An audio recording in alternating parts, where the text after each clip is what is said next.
अहमद भाई, आजकल के जो लोग हैं ना वो बड़े परेशान हैं। आजकल के लोग बहुत परेशान हैं। बहुत परेशान हैं। मतलब कि गम कभी खत्म नहीं होंगे अहमद भाई। नहीं होंगे। इंसान खत्म हो जाएगा। बिल्कुल बिल्कुल आमिर बाबा, और बिल्कुल सही कहा। मतलब आजकल माहौल ही ऐसा चल रहा है कि बस मुफलिस ही है, बस मोहब्बतें कम हो चुकी है अहमद भाई। बिल्कुल बिल्कुल। सुनार के जाहिर बात है अहमद भाई, उसके जहन में 100 सवाल आते हैं कि मैं दुकान पर कौन बैठेगा, सोना कहाँ पर रखूंगा, जो मेरा माल है कहीं चोरी ना हो जाए। मतलब नहीं, हालात का कुछ भरोसा नहीं। सही बात है। कभी भी आग लग जाए दुकान के अंदर।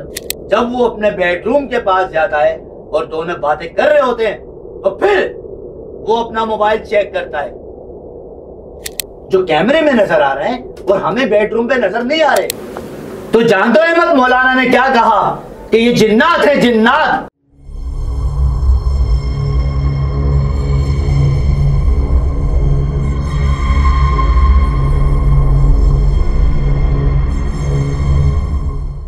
अस्सलाम वालेकुम, कैसे हैं आप लोग? खैरियत से हैं? मैं हूं आपका होस्ट सैयद मोहम्मद अहमद। नाज़रीन, हर बार की तरह इस बार भी हमारे साथ गेस्ट मौजूद है आमिर बाबा, जो हमें बहुत अच्छी सी स्टोरी सुनाते हैं जिसमें हमें बहुत डर भी लगता है और बहुत कुछ सीखने को भी मिलता है। आइए मिलते हैं आमिर बाबा से और सुनते हैं कोई स्टोरी। अस्सलाम वालेकुम आमिर बाबा। जी वालेकुम सलाम अहमद भाई। कैसे हैं आमिर बाबा? खैरियत से हैं? अल्लाह का शुक्र है, शुक्र है। आमिर बाबा, शेर से शुरू करते हैं। अहमद भाई, आजकल के जो लोग हैं ना वो बड़े परेशान हैं। आजकल के लोग बहुत परेशान हैं। बहुत परेशान हैं। मतलब कोई बिजली के बिलों से, रमजान का वक्त है, कोई गैस की लोड शेडिंग से बहुत परेशान है। तो उनके लिए एक अर्ज किया है, आहिस्ता आहिस्ता खत्म होते जाएंगे। आहिस्ता आहिस्ता खत्म होते जाएंगे। क्या खूब कहा है अहमद भाई। आहिस्ता आहिस्ता खत्म होते जाएंगे, गम ना सही हम सही। क्या बात है आमिर बाबा, क्या जबरदस्त। मतलब कि गम कभी खत्म नहीं होंगे अहमद भाई, नहीं होंगे। इंसान खत्म हो जाएगा। बिल्कुल बिल्कुल आमिर बाबा, बिल्कुल सही कहा आपने। और अर्ज करता हूँ उन लोगों के लिए कि जो आपके साथ रहते हैं लेकिन आपके मुंह पर रहते हैं और बाद में किसी और के मुंह पर आ जाते हैं। इरशाद आमिर बाबा, इरशाद। मुनाफिकों की बस्ती में, मुनाफिकों की बस्ती में अपने डेरे हैं। अपने डेरे हैं। क्या खूब कहा है अहमद भाई। मुनाफिकों की बस्ती में अपने डेरे हैं, मेरे मुंह पर मेरे हैं और तेरे मुंह पर तेरे हैं। क्या बात है आमिर बाबा, क्या बात है, जबरदस्त जबरदस्त। ये बातें आप वो करते हैं जो डायरेक्ट हमारे दिलों पे आके लगती है। क्या वजह आमिर बाबा ऐसी शेरो शायरी में? मतलब आजकल माहौल ही ऐसा चल रहा है कि बस मुफलिस ही है, मतलब मोहब्बतें कम हो चुकी हैं अहमद भाई। बिल्कुल बिल्कुल। आमिर बाबा, आते हैं अपने टॉपिक के ऊपर। आज क्या स्टोरी लेकर आए हैं आप? अहमद भाई, बहुत सारी स्टोरीज होती हैं लेकिन कुछ ऐसी कुछ बातें होती हैं जो सामने आ जाती हैं। आज जो मैं स्टोरी आपको सुना रहा हूँ ना, कहानी, वो एक सुनार की कहानी है। सुनार की कहानी है, ठीक है ना। सुनार होते हैं, बड़े पैसे वाले भी होते हैं, बिल्कुल, ठीक है ना, लेकिन बहुत ही सिलेक्टेड होते हैं। इस मामले में, कारोबारी मामले में बड़े सिलेक्टेड होते हैं। एक मियाँ बीवी थे और उन्होंने एक घर रेंट पे लिया। अच्छा, रेंट पे लिया, ठीक है ना, कि हम इस जगह जाएंगे और रेंट पे रहेंगे तो उसके बाद हमने कहीं और घूमने के लिए निकल जाना है। अच्छा, ठीक है, सही है। अब उन्होंने ये फैसला करा कि हम लोग कहीं आउटिंग के लिए निकलते हैं, पिंडी साइड, 2 हफ्ते के लिए घूमने के लिए, जरा सा ज़हन फ्रेश हो जाएगा।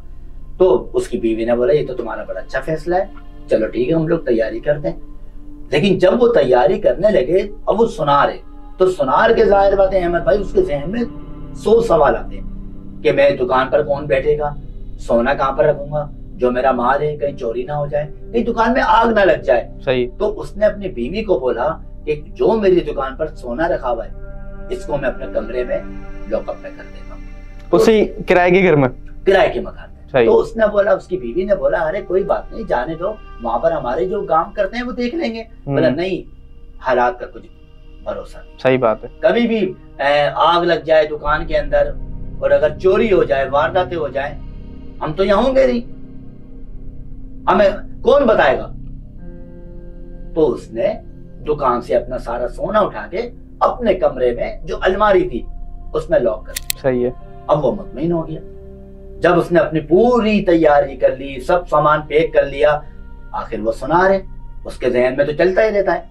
और आपने देखा होगा जिसके भी कंपनियां होती हैं, ऑफिस होते हैं, तो आजकल क्या होता है अहमद भाई, लोग अपने मोबाइलों में कैमरे डाउनलोड करते हैं कि वो कहीं पर भी होगा, चाहे वो अमेरिका में हो, चाहे वो पाकिस्तान से बाहर हो, अपने मोबाइल के जरिए अपनी जगह को वो सर्च कर लेगा। दुनिया में कहीं पे भी होगा वो बैठ के घर देख लेगा कि क्या हो रहा है, वो बैठ के देख लेगा अपने मोबाइल के कैमरे ऑन करके कि मेरी कंपनी में क्या क्या हो रहा है। सही। तो इसी तरह उस सुनार ने भी यही करा।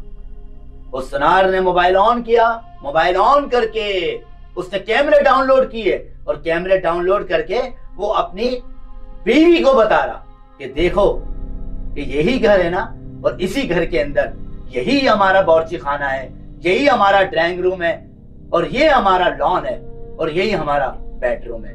तो उसकी बीवी तो बड़ी खुश हुई कि आप तो बड़े समझदार निकले कि अब तो हम पिंडी जा रहे हैं और पिंडी में घर बैठे वहां से बैठ के अपने घर को देखते रहेंगे। सही। अब वो दोनों अपने सफर पे निकल चले। जब वो सफर पे निकल चले, वो सफर हाईवे उन्होंने अपना जब क्रॉस किया अहमद, तो एकदम उस सुनार के जहन में आया कि चलो क्यों ना मैं अपने घर की कुछ मालूमात देखूं कैमरे के जरिए, कि देखूं कि सब ठीक ठाक तो है। क्योंकि उसके दिल में डर बहुत था। सही बात है। लॉकर में सोना बहुत है। तो जाहिर बात है लाखों करोड़ों रुपए की चीजें होंगी तो डर तो आमिर बाबा को होता है ना, इंसान होता है बिल्कुल। तो जैसे ही उसने अहमद अपना मोबाइल ऑन किया, ऑन करके जब वो कैमरे चेक करता है तो वो देखता है सबसे पहले अपने घर के बेडरूम को, तो उसका बेडरूम बिल्कुल साफ नजर आ रहा है। फिर वो अपने बावर्ची खाने को देखता है तो वो बिल्कुल साफ जा रहा है। फिर वो अपने लॉन की तरफ आता है अहमद, लॉन पे। जब वो लॉन पे देखता है तो एकदम परेशान हो जाता है। वो क्या देखता है अहमद लॉन में कि एक काली चादर चारों तरफ घूम रही है। एक काली चादर अहमद जो चारों तरफ घूम रही है, लेकिन चादर के अंदर जो बंदा है वो नजर नहीं आ रहा। चादर मतलब अच्छा कैमरे की तरफ से वो घूम रही है, वो कैमरे में देख रहा है अहमद उसके लॉन में। वो बोलने लगा कि अगर ये कोई चोर है तो मेरे घर के अंदर होना चाहिए, लेकिन सोना घर के अंदर है, वो भी लॉकअप में। लेकिन वो जो चादर घूम रही है अहमद, वो लॉन के पास घूम रही है, लेकिन कोई शख्स उसको नजर नहीं आ रहा। वो एकदम परेशान हो गया कि ये क्या हो गया, कि इसमें तो कोई बंदा नजर नहीं आ रहा, वो चादर घूमे जा रही है। वो कैमरे में देखता जा रहा है, उसकी परेशानी बढ़ती जा रही है। तो एकदम जब वो कैमरा बंद करता है तो कुछ ही टाइम बाद वो अपनी मंजिल पर पहुंचता है। तो कुछ ही टाइम बाद जब वो अपनी मंजिल पर पहुंचता है तो फिर वो अपने उस जगह की तरफ जाता है जहां पर वो जा रहा था। तो वहां पर वो अपनी बीवी से बात करता है। सही है। तो उसकी बीवी उसकी शक्ल देखकर एकदम वो हो जाती है कि क्या बात है, आप वैसे तो बड़े खुश थे और जब यहाँ पहुंचे तो आपका मूड जरा कुछ अजीब हो गया, आप कुछ परेशानी में लग रहे हैं। तो उसने बोला नहीं बेगम, मैं बिल्कुल रिलैक्स हूँ। बोला नहीं, मैं आपको जानती हूँ, मुझे पता है आप परेशान हैं, आप मुझे बताइए ना। तो उसका शौहर बोलता है कि बेगम अगर तुम सुनना चाहती हो तो सुनो, जिस घर को हम दोनों अकेला छोड़कर आए हैं उस घर के अंदर कोई नहीं है, लेकिन उस घर के बाहर एक चादर मंडरा रही है। उस घर के बाहर मुझे चादर नजर आ रही है। तो उसकी बेगम परेशान हो गई, बोला आपको कैसे पता? तो उसने बोला मैंने अभी अपने कैमरों में देखा है, अपने कैमरों में। तो उसने बोला मुझे आप दिखाइए। उसकी बीवी ने जब उसने अपना मोबाइल ऑन किया अहमद और अपने कैमरे ऑन करे तो आप क्या देखते हो अहमद कि वो जो चादर है वो चारों तरफ। उसके बाद भी दोबारा कैमरा ऑन करने के बाद भी चादर चारों तरफ घूम रही है, लेकिन वो चादर उस जगह नहीं घूम रही कि जहां पहले घूम रही थी। जब उसकी बीवी ने देखा तो वो चादर उसके बेडरूम में घूम रही है। ओ हो। मतलब ये पूरे घर में कुछ ना कुछ कोई मसला है। कोई मसला था अहमद। पहले तो वो लॉन में घूम रही थी, लेकिन अब जब उसकी बीवी ने देखा तो वो चादर लॉन में नहीं थी, वो चादर बेडरूम में थी। तो उसकी बीवी एकदम परेशान हो गई। उसकी बीवी ने अपने शौहर को बोला अब क्या करें? उसके शौहर ने बोला ऐसा करते हैं कि हम लोग यहां से दोबारा वापसी चलते हैं। फिर उन दोनों मियां बीवी ने अपनी तैयारी शुरू की और एकदम अपने घर की तरफ रवाना हो गए। जब वो अपने घर की तरफ रवाना हो गए और उनके घर के पास पहुंचते हैं तो क्या देखते हैं कि जब दरवाजा खोलते हैं अहमद तो ड्राइंग रूम की तरफ नहीं गए, पहले वो अपने लॉन की तरफ झांकते हैं, तो वहां पर कुछ भी नहीं है। अच्छा, लॉन में कुछ भी नहीं है। जब उसका शौहर उसकी बीवी को लेकर बावर्ची खाने की तरफ जाता है, क्लियर है। बेडरूम की तरफ जाता है, क्लियर है। अपने रूम की तरफ जाता है तो क्लियर है। लेकिन अब क्या देखते हो अहमद, जब वो अपने बेडरूम के पास जाता है और दोनों बातें कर रहे होते हैं, तो फिर वो अपना मोबाइल चेक करता है। फिर वो अपना मोबाइल के कैमरे से फिर देखता है, तो क्या देखते हो अहमद, उसी बेडरूम में 10 से 15 लोग वहां पर बैठे हुए। ओहो, क्या कह रहे हैं आमिर बाबा? वो एकदम अपनी बीवी को बताता है, वो बोलता है ये देखो कि हम जिस बेडरूम पर बैठे हुए, यहां पर कोई भी नहीं है, लेकिन हम कैमरे में देख रहे हैं तो 10 से 15 लोग वहां पर बैठे हुए और बातें कर रहे हैं। अहमद, ऐसा लग रहा है कि वो बैठे हुए बातें नहीं कर रहे, वो कुछ मीटिंग कर रहे हैं। कुछ दावत चल रही है, दावत के दौरान कुछ मीटिंग चल रही है वहां पर। उसकी बीवी एकदम परेशान हो जाती है। वो देखती है कि हमारे सामने तो कोई भी नहीं है, लेकिन ये कैमरे में तो हमें 10 से 15 लोग नजर आ रहे हैं। बंदे के आमिर बाबा पैरों से जमीन निकल जाए देख के। तो दोनों मियां बीवी परेशान हो गए अहमद। तो उसकी बीवी ने अपने शौहर को मशवरा दिया, लेकिन वो पढ़ी लिखी इंसान थी, उसकी बीवी समझदार थी। उसकी बीवी ने बोला कि जहां पर आपकी सुनार की शॉप है, उसके सामने एक मौलाना बैठते हैं, तो आप उनके पास जाइए और उनको ये बात बताइए और फिर मौलाना से पूछिए कि हमने क्या करना है। तो अगले दिन सुबह जब वो मौलाना के पास गए, उस मौलाना से बोले कि मैंने आपसे कुछ बात पूछनी है। तो उसने उस मौलाना को वो सारा वाकया बताया। उस मौलाना को बोला कि वो वीडियो वो मेरे पास है और उसकी रिकॉर्डिंग मेरे पास है। लेकिन जब वो मौलाना को अपना मोबाइल बताता है तो उसमें वो वीडियो नहीं, उनकी ऑडियो होती है। अच्छा, तो मौलाना जब देखते हैं तो वो बोलते हैं इसमें तो वीडियो नहीं है। तो वो बोलते हैं इसमें वीडियो नहीं थी, इसमें सिर्फ ऑडियो आई है।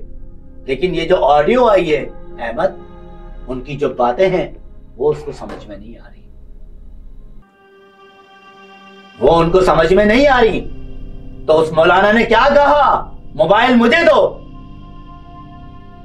लेकिन मौलाना वो पढ़ता था उसके ऊपर, तो उसको उनकी जो लैंग्वेज थी वो उसको आती थी।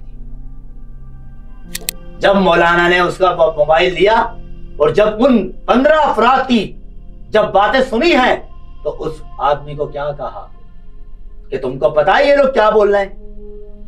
तो वो कहने लगा मुझे कुछ समझ में नहीं आ रहा कि ये क्या कह रहे हैं। तो मौलाना ने कहा कि ये कह रहे हैं कि जब से ये मियां बीवी इस घर के अंदर आए हैं, इन दोनों ने हमारा जीना हराम करके रख दिया है। ओहो, अब इन दोनों को इस घर से बाहर निकालना है, चाहे कुछ भी हो जाए। तो उस आदमी ने मौलाना से बोला कि ये कौन लोग हैं जो कैमरे में नजर आ रहे हैं और हमें बेडरूम पे नजर नहीं आ रहे? तो जानते हो अहमद मौलाना ने क्या कहा कि ये जिन्नात है, जिन्नात। तो उस आदमी ने बोला कि हमने इनका क्या बिगाड़ा है कि हमारे पीछे क्यों पड़े हुए? तो मौलाना ने क्या बोला कि मौलाना ने कहा कि ये तुम्हें रहने नहीं देंगे। तो उस आदमी ने बोला कि अब हमने क्या करना है, अब ये क्या करेंगे? तो मौलाना ने कहा कि अब ये नहीं करेंगे, अब तुमने करना है जो कुछ करना है। तो वो आदमी कहने लगा हम लोग क्या करें? तो मौलाना ने कहा कि अब जल्द से जल्द तुमने इस घर को खाली करना है। तो वो आदमी एकदम परेशान हो गया। उसने बोला इतनी जल्दी हम घर को खाली कैसे करें? तो उसने उस मौलाना की बात मानी।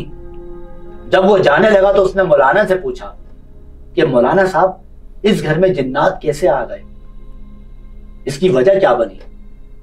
तो मौलाना ने क्या कहा?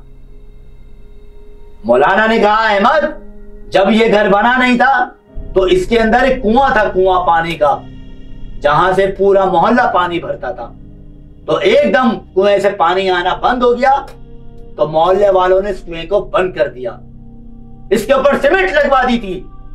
जब ये कुआं बंद हो गया तो उसके ऊपर ये घर तामीर किया गया। अच्छा। जब ये घर तामीर हुआ, वो जिन्नात इस कुएं के अंदर ही बंद रह गए और उसके बाद इस घर के अंदर वो शिफ्ट हो गए। ओहो। मौलाना ने कहा कि उस आदमी को कि एक कमरे में जिन्नात नहीं है, पूरे घर के अंदर जिन्नात हैं और इस घर के अंदर पूरा खानदान है जिन्नातों का। उस आदमी ने बोला कि शुक्र है कि आपने हमें बता दिया, अगर आप हमें नहीं बताते और अगर मैं आपको वीडियो नहीं दिखाता तो शायद मैं तो बचता भी नहीं, ना मेरी बीवी बचती। लेकिन अल्लाह का शुक्र करना यह हुआ कि हमें आपसे मिलवा दिया और आपने हमें बता दिया कि कैमरे के जरिए मतलब कि हमें कैमरों ने हमारी मदद की। अहमद, मैं आपको बता रहा हूं कि कैमरे इंसान को भी नहीं, जिन्नातों को भी देखते हैं। सही कह रहे हैं। इन कैमरे की वजह से वो मियां बीवी बच गए और आज वो जिंदा है। चलें आमिर बाबा, बहुत ही खतरनाक स्टोरी आपने सुनाई कि बंदा कैमरा देखते हुए भी डरे। आमिर बाबा, मैं खुद एक चीज से डर गया हूँ। मैं अपने घर के कैमरे भी पता नहीं अब कैसे देखूंगा कि ये ना हो कि उसमें भी कुछ नजर आ जाए। लेकिन वो जो कैमरे में जो अहमद भाई नजर आए ना, वो जानबूझ के नजर आए। बिल्कुल कैमरे में नजर नहीं आते, वो उनको मैसेज देना चाह रहे थे कि अगर हम इनको नजर आएंगे तो ये भागेंगे। बिल्कुल। आमिर बाबा, बहुत ज़बरदस्त आपने वाकया सुनाया है और सुन के मुझे भी थोड़ा सा डर लगा है। तो फिर मिलेंगे किसी और एपिसोड में किसी और गेस्ट के साथ। अल्लाह हाफिज़।